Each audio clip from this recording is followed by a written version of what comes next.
جشن ولادت میں حاضری پر ان سب کو اور آپ سب کو میں مبارکباد پیش کرتا ہوں۔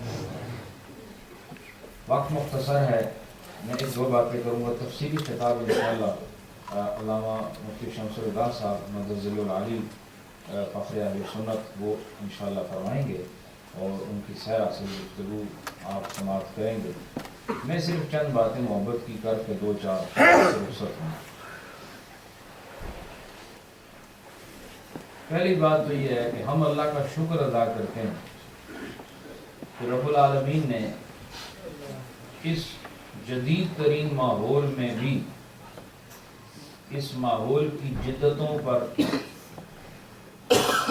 اس ماحول کی نئی نئی چیزوں کی آمد کے باوجود رب العالمین نے ہمارے مزاج کو بدلا نہیں، ہمیں اس جماعت میں رکھا جو اس کے ہاں خوبصورت جماعت ہے۔ اور یاد رکھو میرے دوستو، یہ سنی ہونا کوئی معمولی فیض نہیں۔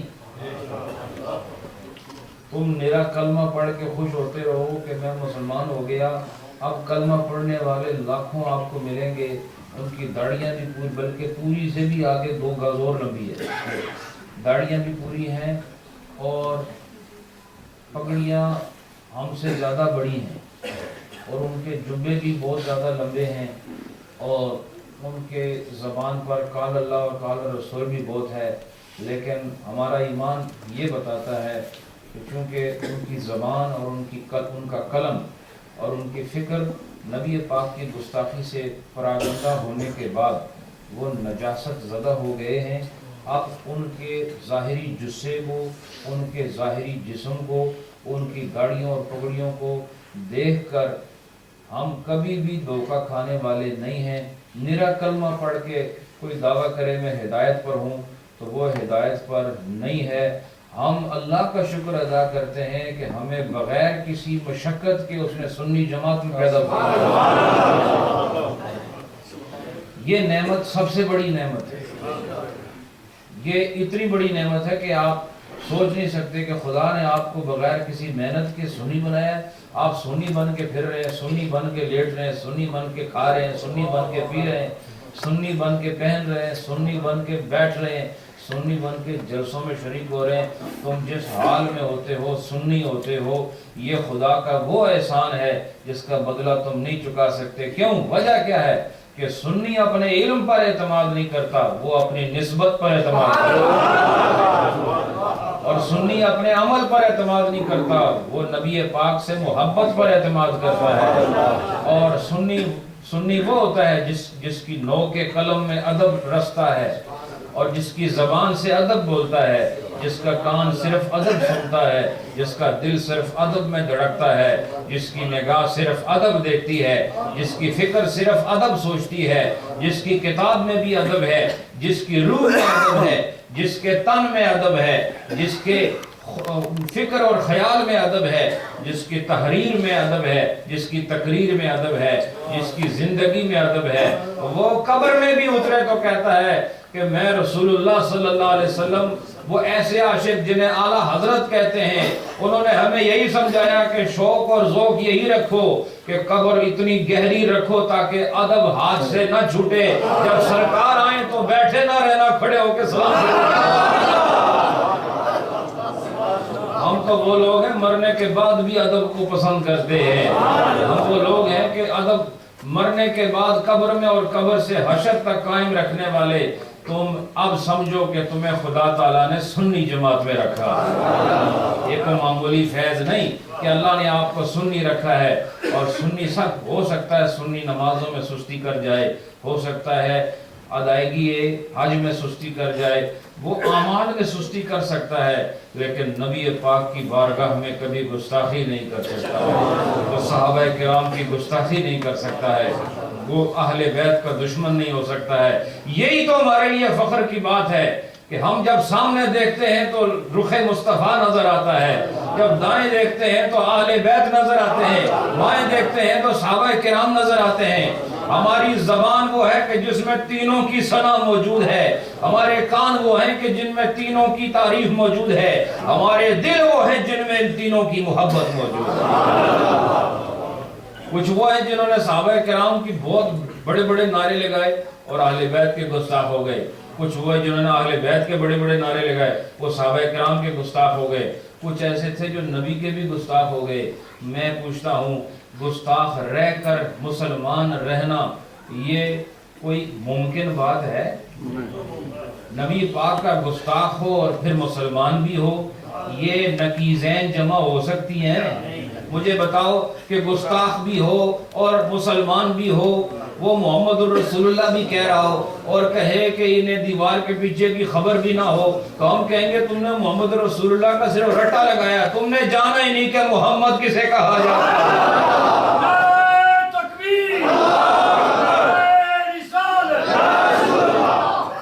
تم سمجھے نہیں محمد کسے کہتے ہیں.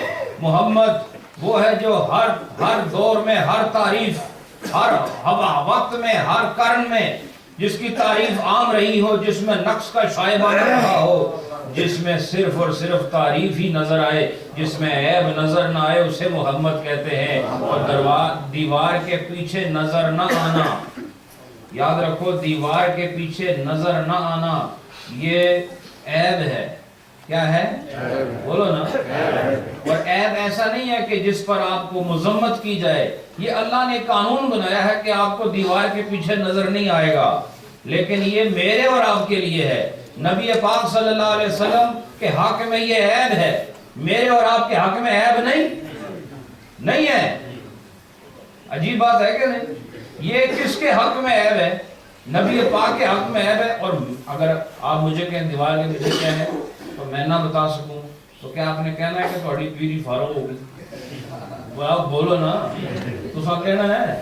یا حضرت علامہ خطاب فرمایا اور آپ کہیں جی حضرت صاحب تسی دسو گے اے جڑا چھت ہے ادھر تھلے کون کون کھلوتا ہے؟ وہ آخر اللہ دے بندے میں نہیں پتا، تسی کہنا مفتی صاحب آج بات بڑا فتویٰ نہیں لینا. بولو کیا یہ جرت کرو گے؟ کیوں کہ یہ ہمیں نظر نہ آنا ہمارے لیے عیب نہیں، کیونکہ ہم فطرت کے مطابق چل رہے ہیں. یہ ہماری فطرت ہے کہ ہمیں دیوار کے پیچھے نظر نہ آئے. ہمیں دیوار کے پیچھے بولتے نہیں آپ، ہمیں دیوار کے پیچھے نظر نہ آئے، یہ ہماری فطرت ہے. اور نبی کو ہر چیز نظر آئے، یہ نبی کی فطرت ہے. ہمیں نظر نہ آئے یہ ہماری فطرت ہے، اور نبی کو ہر دم نظر آئے یہ نبی کی فطرت ہے. اور تم دیوار کے پیچھے بات کرتے ہو، پسے دیوار کی بات کرتے ہو.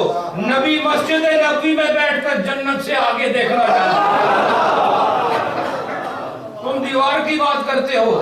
وہ نبی پسے جنت کی دیواروں کو، ساتوں آسمانوں کو عبور کر گئی نگاہ مصطفیٰ، اور جنت کے اندر جا کر نبی مسجد نبوی کے اندر بیٹھ کر وہاں کے حالات بتا رہے ہیں، اور ہاتھ بھی بڑھا رہے ہیں، قدم بھی بڑھا رہے ہیں، جنت میں جانے کا ارادہ ظاہر فرما رہے ہیں.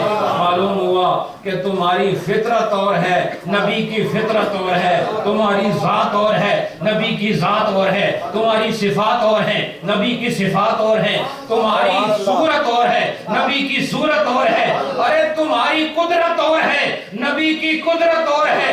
تم خدا کی مخلوق عام ہو، وہ مخلوق بھی ہے، محبوب بھی ہے.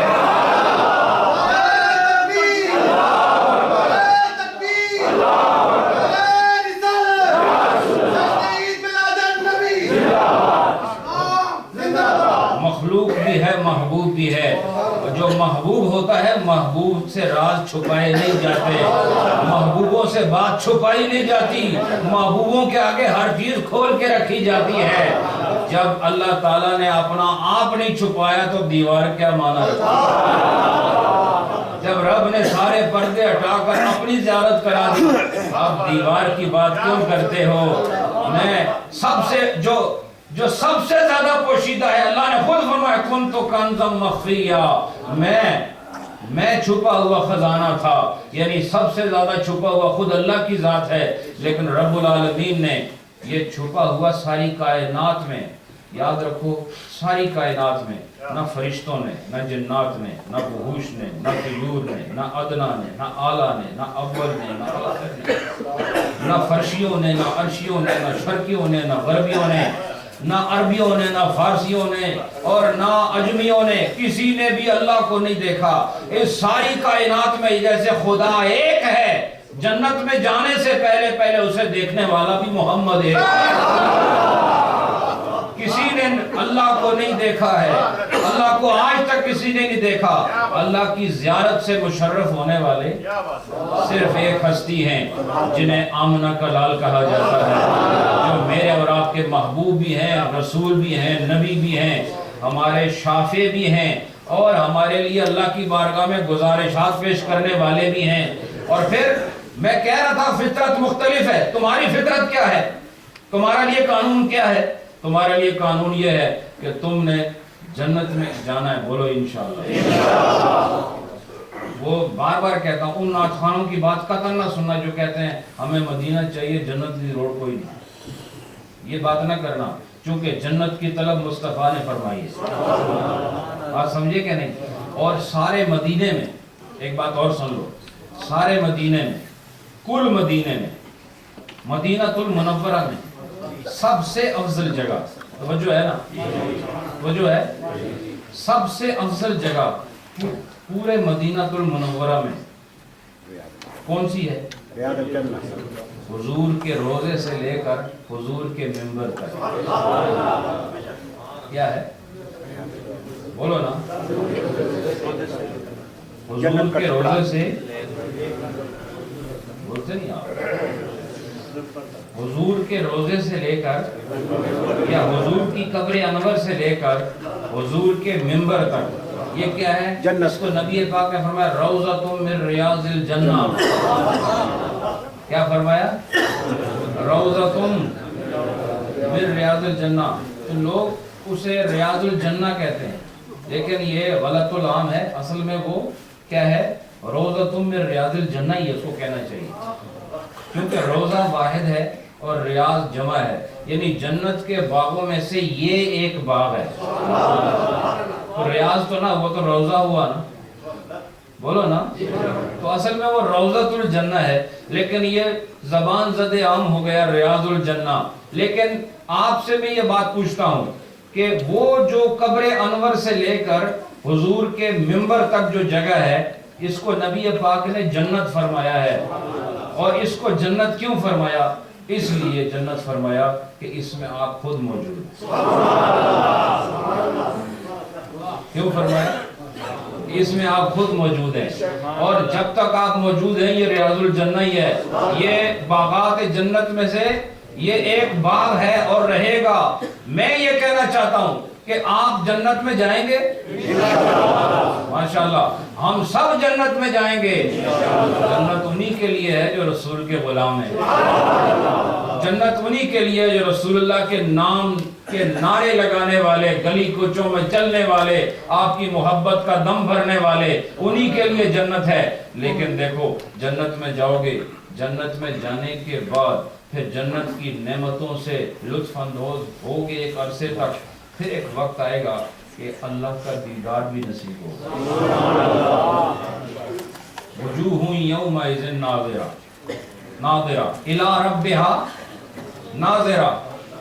ایسا وقت آئے گا انشاءاللہ کہ یہی تمہاری آنکھیں ہوں گی، یہی تمہارا چہرہ ہوگا، یہی تمہارا جسم ہوگا، اور یہی تمہارا وجود ہوگا، یہی تمہارا نام ہوگا، اور تم جنت میں ہوگے اور خدا کی زیارت ہوگی، اللہ کی زیارت ہوگی۔ اللہ کی زیارت سب کو ہوگی۔ دنیا میں زیارت کی خواہش حضرت موسیٰ نے بھی فرمائی، اور آپ کا خواہش فرمانا اہل علم نے فرمایا کہ خواہش فرمانا اس بات کو ثابت کرتا ہے کہ خواہش دنیا میں بھی کرو یہ جائز ہے، کیونکہ نبی ایک ناجائز سوال نہیں کر سکتا، نبی ایک ناجائز چیز کا مطالبہ نہیں کر سکتا، نبی اسی چیز کا مطالبہ کرے گا جو جائز ہوگی۔ اور ایک نبی ہو کر مطالبہ کر رہا ہے کہ میں دیکھنا چاہتا ہوں، اے اللہ میں آپ کو دیکھنا چاہتا ہوں، انظر الیہ، میں آپ کو دیکھنا چاہتا ہوں، تو کیا انہوں نے اللہ کو دیکھا؟ نہیں دیکھا نا۔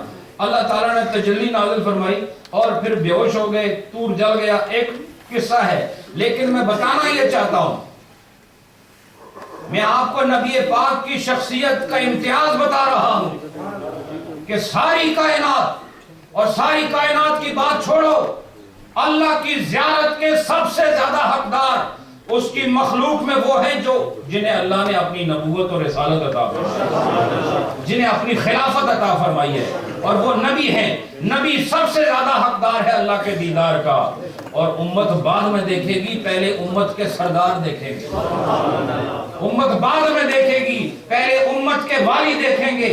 تو جو موسیٰ علیہ السلام کے ماننے والے مومنین ہیں اور مومنات ہیں، وہ موسیٰ سے پہلے خدا کی زیارت جنت میں نہیں کر سکتے۔ موسیٰ پہلے دیکھیں گے، امت بعد میں دیکھے گی۔ لیکن چاہے وہ نبی ہو، چاہے وہ رسول ہو، چاہے وہ ولی ہو، چاہے وہ ملائکہ ہو، ساری کائنات میں اللہ کا دیدار اس جہاں میں نہیں ہو سکتا۔ اللہ کے دیدار کے لیے پہلے مرنا ہے، مر کے پھر برزخ میں رہنا ہے، اور برزخ کے بعد پھر حشر میں ٹھہرنا ہے، اور حشر کے بعد پل صراط سے عبور کرنا ہے، اور وہاں سے جانے کے بعد جنت میں جانا ہے، اور جنت میں جا کر پھر ایک عرصہ رہنا ہے، پھر خدا کی زیارت کا اذن عام ہوگا اور زیارت کا سلسلہ شروع ہوگا۔ لیکن ساری کائنات کے لیے یہی قانون ہے، مصطفیٰ کے لیے یہ قانون نہیں۔ کہا اگر تمہیں بھی جنت میں باقیوں کے ساتھ پہلی مرتبہ زیارت کراؤں، اے محمد تم میں اور باقی جہان میں کیا فرق رہ جائے گا؟ یہ سب حشر سے گزر کر مجھ تک پہنچنے والے ہیں، لیکن محمد تیری فطرت بھی اور ہے، تیری طاقت بھی اور ہے، تیری نبوت بھی اور ہے، تیری رسالت بھی اور ہے، تیرا مکھڑا بھی اور ہے، تیری عادت بھی اور ہے، ارے تیری صفات بھی اور ہے، تیری ذات بھی اور ہے۔ یہ سارے بعد میں دیکھیں گے، تو دنیا میں بھی دیکھے گا، آخرت میں بھی۔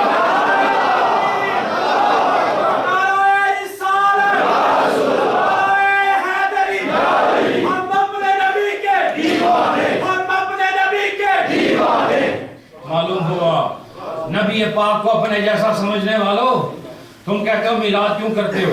ہم تمہارا میلاد تھوڑی کرتے ہیں، ہم ان کا میلاد کرتے ہیں جن کی ہر چیز نرالی ہے، جن کی ولادت بھی نرالی ہے، جن کی رسالت بھی نرالی ہے، جن کی عادت بھی نرالی ہے، جن کی نبوت بھی نرالی ہے، جن کا چہرہ نرالا ہے، جن کا گھرانہ نرالا ہے، جن جیسی امت کسی اور کو ملی نہیں، جن جیسے صحابی کسی کو ملے نہیں، اور ان جیسی اولاد کسی کو ملی نہیں، ان جیسی کتاب کسی کو ملی نہیں، ان جیسی شریعت کسی کو ملی نہیں، ان جیسا زمانہ کسی کو ملا نہیں، ان جیسا رتبہ کسی کو ملا نہیں۔ ارے جب ہر چیز میں ممتاز ہیں تو ولادت میں بھی ممتاز ہیں، پیدائش میں بھی ممتاز ہیں، جب آئے ہیں تو آنے کا انداز بھی مختلف ہے۔ اور حضرت آمنہ کیا فرماتی ہیں؟ لقد من اللہ علی المؤمنین۔ یہ میں موضوع سے الگ باتیں نہیں کر رہا ہوں، میں ترجمہ اور اس وقت کو بچانے کے لیے میں اس طرف نہیں گیا، میں موضوع کے مطابق بات کر رہا ہوں، کیونکہ میری نظر میں مومن وہی ہے جو آمد سرکار پر فرحاں ہو، شادماں ہو، اور جس کو حضور کی آمد کا جلسہ تکلیف دیتا ہے، یہ وہ مومن ہے جس پر اللہ کا احسان ہوا۔ اللہ کا احسان ہو اور نظر نہ آئے، اللہ تمہیں ایک روٹی دے تو وہ نظر آتی ہے، اور نبی دے تو نظر نہ آئے، اللہ تمہیں کپڑے دے تو نظر آئے اور نبی دے تو نظر نہ آئے۔ ارے جہان میں باہر نکلو اور چھا جاؤ اس جہان پر، اور بتاؤ کہ ہم ہیں وہ لوگ جن پر خدا کی نعمت ہوئی۔ سنی بن کر جیو، اور یہ گھروں میں رہنا عورتوں کی عادت ہے، اور وہ مرد نہیں جو باہر نکلنا نہیں جانتے، یہ عورتوں سے بدتر ہیں۔ کیوں؟ کہ عورت کا کام ہی گھر میں رہنا ہے، یہ مرد ہو کے گھر میں رہتے ہیں تو عورت سے بدتر ہوئے۔ ہم جڑے ہیں اس واسطے جڑیاں کا کام کرتے ہیں، سمجھ آئی کہ نہیں؟ جڑیاں کا کام ہے باہر نکلنا اور چڑیاں چانا اور نعرے مارنے، عورتوں کا کام نہیں، جڑیاں کا کام ہے۔ تو جڑا ہوا ہے جڑا سنی ہے، جڑا کون ہے؟ ہاں کون ہے؟ مرد سنی، اور جڑا سنی نہیں وہ مرد ہے، وہ نامرد ہے۔ بولو نا، بولو سارے کیوں گھبراتے ہو؟ فتویٰ لگا تو مجھ پہ لگے گا۔ جو سنی نہیں وہ کون ہے؟ نامرد ہے۔ ماشاءاللہ، خاموش۔ جو سنی نہیں، میری نظر میں وہ مرد نہیں. کیوں؟ کہ مرد وہ ہوتا ہے جس میں جرت بھی ہو، مرد وہ ہوتا ہے جو دلیر بھی ہو، اور مرد وہ ہوتا ہے جو گھر سے باہر نکل کے سارے کام کرتا ہے. اور الحمدللہ ہم اہل سنت والجماعت والے، ہم ہی باہر نکل کر سرکار کی آمد کے پرچم لہرا کر، اور سرکار کی آمد کے نعرے لگا کر، اور سرکار کی آمد کے موقع پر گلی کوچوں میں بکھر کر یہ اعلان کرتے ہیں کہ ہم خوش نصیب ہیں کہ اے اللہ تو نے اپنا نبی ہمیں عطا فرمایا.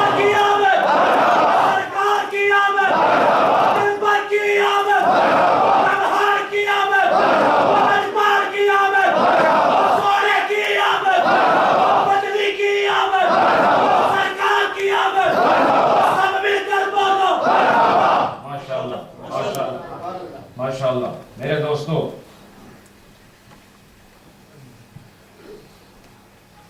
کسی صاحب نے پوچھا یہ کہاں لکھا ہے؟ ابھی یہیں کسی نے پوچھا ہے. حضرت میں یہ تو کوئی چیز ہی نہیں ہے، میں کسی بھی چیز کے لیے تیار ہوں.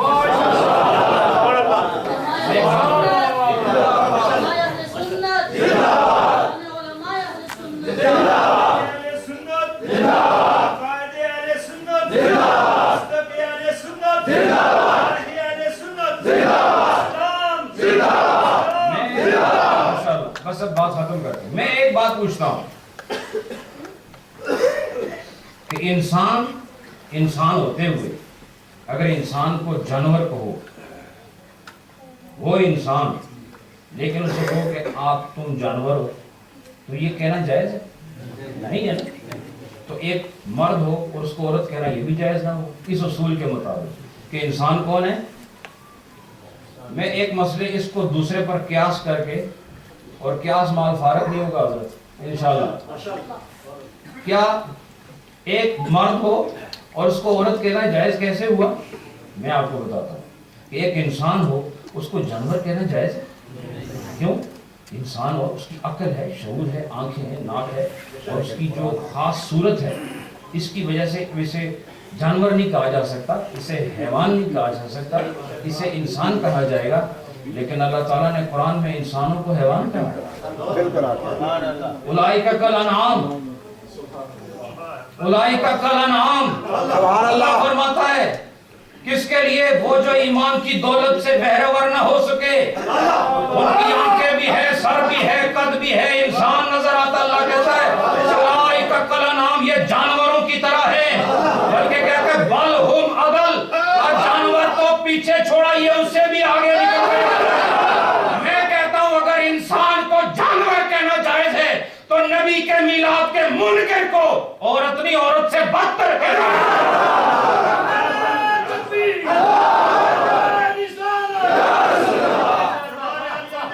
ایک بات اور کرتا ہوں کہ مرد کو عورت کہنا اتنی بری بات نہیں جتنا انسان کو جانور کہنے سے. چونکہ عورت کہا تب بھی انسان تو ہے نا، عورت کہا پھر بھی بنی نوع انسان میں ہے، لیکن انسان کو جانور کہہ دینا یہ کہاں سے ثابت ہے؟ ارے تم مجھے سکھاتے ہو، میں تمہیں بتاتا ہوں رب نے ہمیں سکھایا ہے. اور تم اپنی بات کرتے ہو، میں رب کا کلام پیش کرتا ہوں. اگر رب کی نظر میں انسانوں کی صورت میں چلنے پھرنے والا بھی اگر مومن نہ ہو تو وہ جانور بلکہ جانور سے بدتر ہوتا ہے. تو میں بھی کہتا ہوں وہ مرد جو گھروں کو قبرستان بنا کر میلاد مصطفیٰ کو ناجائز کہتے ہیں، ارے تم مرد نہیں، تم نامرد ہو.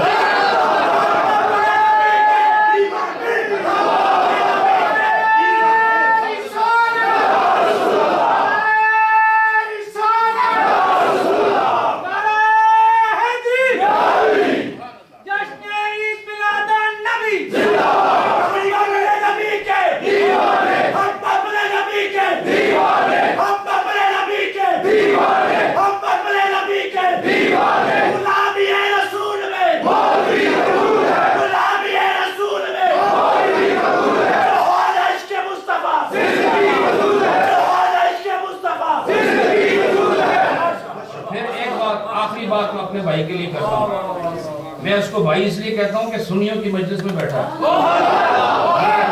اس لیے کہتا ہوں۔ ایک بات آخری کرتا ہوں، وہ یہ ہے کہ دیکھو عرف عام کا اعتبار ہے کہ نہیں، اہل علم بتائیں گے آپ کو۔ عرف کا اعتبار ہوتا ہے کہ جیسے آدمی کہتا ہے کہ وہ فلاں آدمی اتنا بہادر ہے جیسے شیر، تو اگر اس آدمی کو اگر ہم کہیں کہ اب تم شیر ہو جاؤ، تمہارے چفڑ لانے ہیں، بڑے کن بھی بنانا شیر والے، کیونکہ تو شیر ہو گیا ہے، تو وہ کبھی نہیں مانے گا۔ یہ اس کو شیر کہنا ایک صفت کی بنیاد پر ہے، وہ کیا؟ جرت، بہادری۔ اور کہتے ہیں تمہاری آنکھ جیسے ہرن کی آنکھ ہے، میں ہرن کی آنکھ کٹ کے لانا توڑے سے آگے، پھر دیکھا کیا چیز لگ گئی، کیا تو وہ ہرن بن گیا؟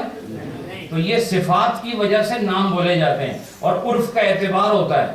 عرف میں جو چیز جیسے معروف ہو جائے، جیسے مشہور ہو جائے، پھر وہ کلام اسی کے مطابق جاری رہتا ہے، اور اس کو نبی پاک کے زمانے سے آج تک اس کو رائج رکھا گیا ہے۔ عرف معتبر ہے، یہ اہل علم جانتے ہیں، اور اصول فقہ کا ایک روشن اصول ہے کہ عرف معتبر ہوتا ہے، اور عرف میں اس آدمی کو نامرد ہی کہا جاتا ہے جو ہو مرد لیکن بزدل ہو، کیونکہ بزدل کی یہ صفت نہیں ہوتی۔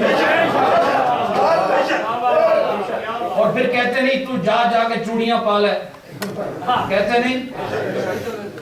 تو یہ میرے بھائی حدیث کی بات نہ کیا کرو، یہ عرف عام کا اعتبار ہوتا ہے، اور یہ مجمع اہل سنت کا ہے۔ اور اہل سنت میں ہم آخری بات میں یہ کر رہا ہوں کہ میں یہ چاہتا ہوں کہ تمہارے اندر یہ جو بہار موجود ہے، تمہارے اندر جو یہ چنگاری موجود ہے، تمہارے اندر جو یہ شمع روشن ہے، اس کو کبھی مدم نہ ہونے دینا۔ قبر کے اندر یہی روشنی ساتھ جائے گی، قبر میں کوئی آپ کینڈل آپ کے ہاتھ میں نہیں ہوگی، قبر میں سورج کا نور نہیں آنے والا، قبر میں چاند کا نور نہیں آنے والا، قبر میں وہ نور ساتھ جائے گا جو اندر ہے، جو اللہ کو نظر آتا ہے، اس کے محبوب کو نظر آتا ہے، ایمان کا نور ہے، یہ ساتھ جائے گا جس سے قبر روشن ہوتی ہے۔ اور آخری بات میں بہت زیادہ وقت لے گیا ہوں،